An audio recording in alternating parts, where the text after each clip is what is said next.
विदर्भातील उन्हाचा कडाका काही नवीन नाही, मात्र यंदा अकोला जिल्ह्यात उष्णतेनं अक्षरशः विक्रमी झळा दाखवायला सुरुवात केली आहे. मूर्तिजापूर शहरात तापमानाचा पारा 43 ते 45 अंशांच्या घरात पोहोचल्यानं नागरिक देखील हैराण झाले असतानाच आता विजेची यंत्रणाही या उष्णतेसमोर घामाघूम होत असल्याचं चित्र समोर येत आहे.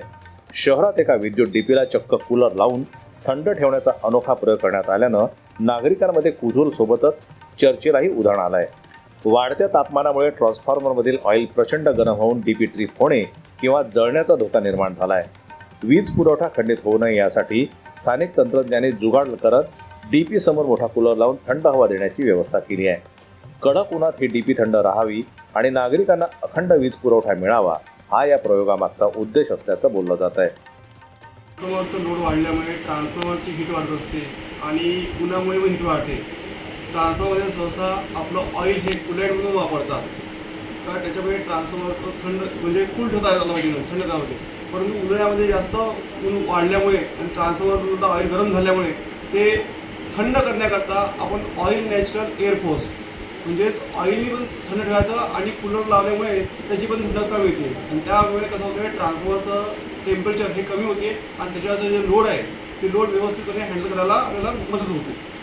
याच्यामुळे काय होते, ट्रान्सफॉर्मर हा जळत नाही किंवा कोणत्याही प्रकारची हीट जनरेट डिसिपेट झाल्यामुळे याच्यावरचं जे लोड आहे ते प्रॉपरली हँडल करता येते. त्याच्यामुळे उन्हाळ्यामध्ये सहसा अशा ट्रान्सफॉर्मरला कूलरद्वारे थंड करण्याचा प्रयत्न करतात.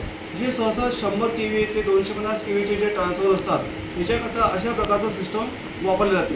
त्याच्यामुळे त्याच्यावर असलेले लोड व्यवस्थितपणे हँडल होऊन ट्रान्सफॉर्मरला कोणत्याही प्रकारची हानी होत नाही आणि ट्रान्सफॉर्मरचे लाईफ पण व्यवस्थितपणे मेंटेन राहते. या अनोख्या दृश्याची माहिती शहरात वाऱ्यासारखी पसरताच अनेकांनी प्रत्यक्ष जाऊन हा कूल प्रयोग पाहण्यास गर्दी केली. रस्त्यानं जाणारा प्रत्येकजण क्षणभर थांबून डीपी समोर लावलेला कूलर पाहत होता. काहींनी यावर मिश्किल प्रतिक्रिया देत माणसाला एसी परवडत नाही पण डीपी मात्र कूलरच्या थंडीत आहे अशी टिप्पणी केली, तर काहींनी या कल्पकतेचं कौतुकही केलं. दरम्यान अकोला जिल्ह्यासह संपूर्ण विदर्भ सध्या उष्णतेच्या लाटेच्या विळख्यात आहे. अशा परिस्थितीत वीज पुरवठा सुरळीत राहावा यासाठी करण्यात आलेला हा प्रयत्न जरी आगळा वेगळा वाटत असला तरी तो उष्णतेची तीव्रता अधोरेखित करणारा ठरतोय. डीपी गरम होऊन वीज गेल्यास नागरिकांचा पारा चढू नये म्हणूनच कदाचित डीपीचा पारा शांत ठेवण्याचा हा प्रयत्न असावा. मूर्तिजापूरच्या या थंड कल्पनेची सध्या संपूर्ण जिल्ह्यात जोरदार चर्चा रंगली असून विदर्भाच्या उन्हात आता यंत्रणेलाही कूल राहण्यासाठी कूलरची गरज भासू लागल्याचं चित्र स्पष्ट झालंय. जनमत लाईव्ह न्यूज करता अकोल्याहून संजय उमक यांची रिपोर्ट.